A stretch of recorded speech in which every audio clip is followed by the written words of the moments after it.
Hello, I'm Dr. Leonard Matheson. We're here today to talk about the happy hippocampus exercise or the healthy hippocampus exercise. I'll explain the difference to you in just a moment. These are technologies that we use in faithful brain counseling, along with brain restorative sleep and values-based goaling, to help clients deal with depression and improve their quality of life. The healthy hippocampus exercise and the happy hippocampus exercise are both exciting and important strategies that we've learned based upon the work that's been done with people such as Henry Molaison, also known as HM, and others who have taught us how important the hippocampus is in writing our own stories. I want to point out the difference between the happy hippocampus exercise and the healthy hippocampus exercise. The happy hippocampus exercise is the specific procedure within the healthy hippocampus exercise that focuses on the development of the optimism character strengths. Use the counseling progress assessment to guide your focus on one or the other. We use the happy hippocampus exercise to increase the optimism character strengths as an antidote to depression. We use the healthy hippocampus exercise to increase a lagging character strength to improve quality of life. Now, obviously, there's a lot of overlap between the two. The point I'd like to make is that when I have a person who has depression, I'm going to use the happy hippocampus exercise. For other folks, I'm going to use the healthy hippocampus exercise. So what is the happy hippocampus exercise?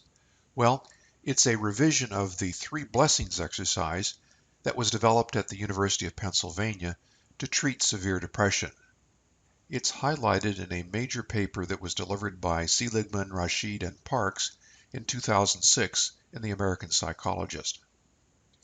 What is the 3 blessings exercise? Well, simply this. Each evening, write down 3 good things that happened and why you think they happened. Unfortunately, sometime after this was developed and published, the authors changed the name from the 3 blessings exercise to the 3 good things exercise.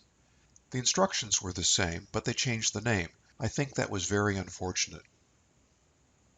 So what I'd like us to do is to standardize our language and just use the acronym HHE, standing for Happy Hippocampus Exercise or Healthy Hippocampus Exercise.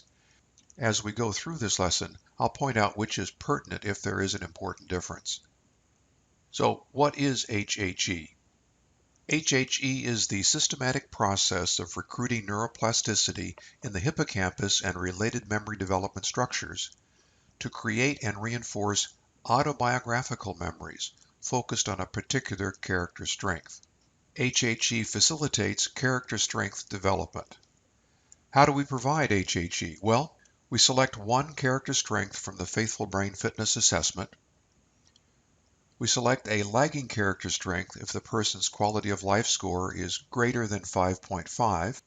We select a signature character strength if the quality of life score is less than or equal to 5.0. And we select one of the optimism character strengths if we're treating depression. The HHE instructions are very simple. Before dropping off to sleep, recall 3 episodes from the day in which you displayed more of that strength than you did the day before. Briefly bring the episodes to mind and thank God for those opportunities. Repeat for the next 30 days. Why 3 episodes? Well, 3 episodes requires us to step beyond our usual comfort zone and do something new. That's a key aspect of how this fits into cognitive behavioral therapy. We're actually requiring a change in the person's behavior along with a change in their thinking.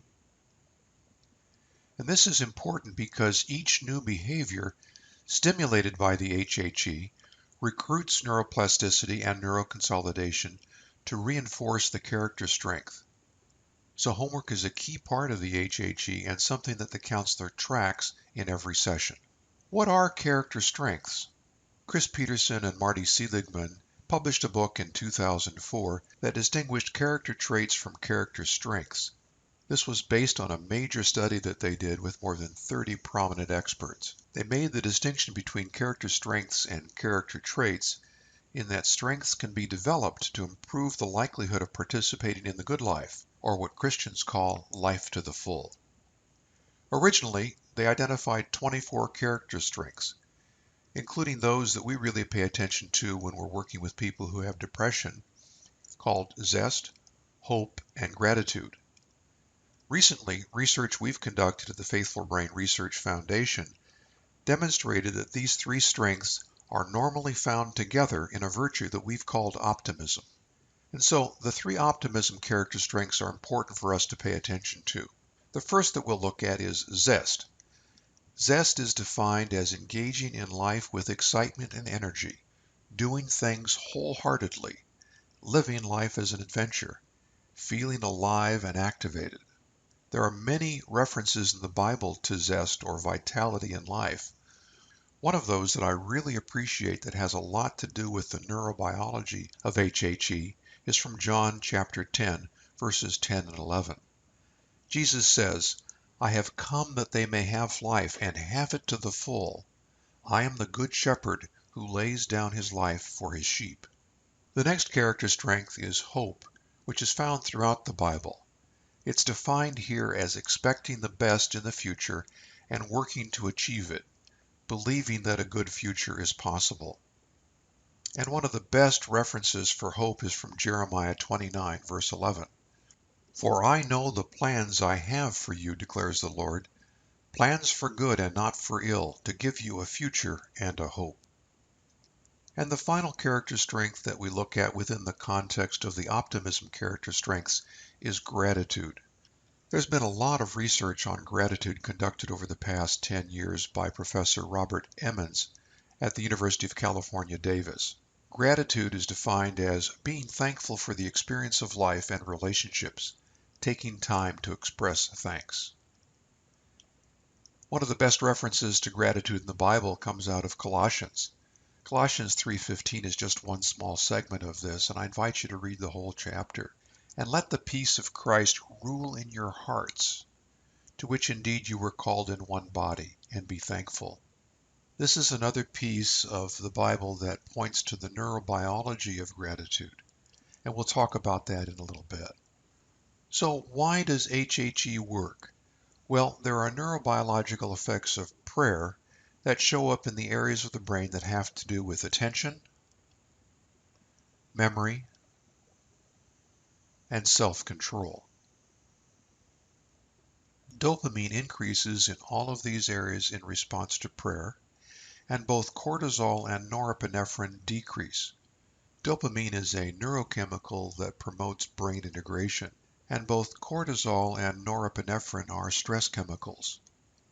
Probably the central fact of the neurobiology of HHE is that the hippocampus is our gateway to our autobiographical brain. And although the hippocampus is the gateway to our autobiographical brain, most of us are not very careful about what we allow to enter.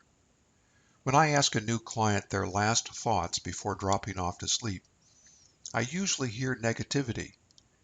With people who are depressed, I hear self-loathing and pessimism.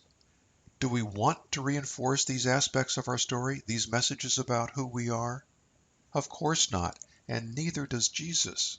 As Jesus explains in John chapter 10 that he is sacrificing himself to give us life to the full, he says this, "I am the gateway. Whoever enters through me will be saved. They will come in and go out and find pasture." For farmers and their families, a gated sheep pen and a shepherded pasture meant safety. The peaceful sleep of shepherded sheep sounds very strange to our modern ears, but for most of recorded history, this has been the predominant human condition. There's helpful synergy between brain restorative sleep and HHE. I usually help people get into the peaceful sleep of brain restorative sleep before we start HHE. And how about Jesus? As God incarnate, we should expect that Jesus knows exactly how the brain works.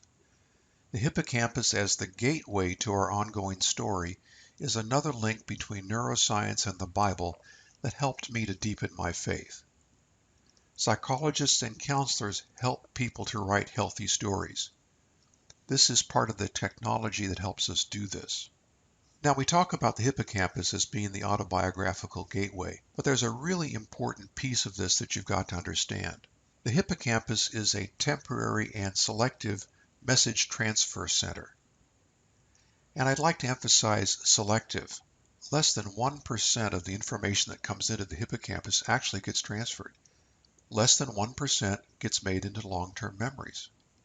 Can we be selective about that? And the answer is, of course, yes, through the happy hippocampus or healthy hippocampus exercise. And so to summarize, why does HHE work?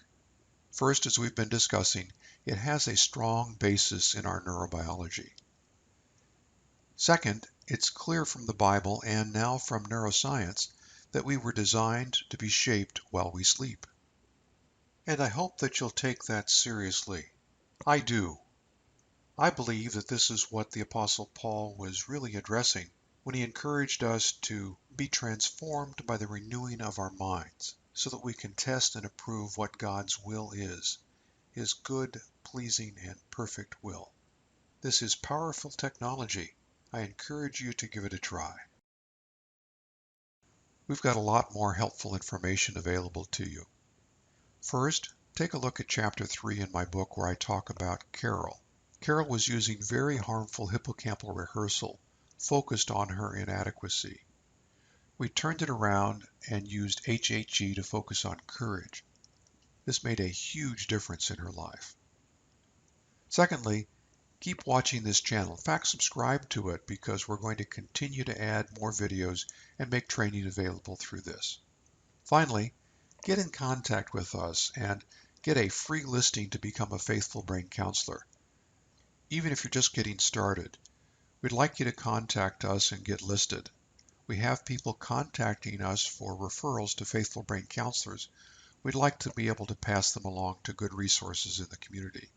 So please get in touch with us at faithfulbrain.com. Thanks for your time and attention. We look forward to hearing from you. Take care now.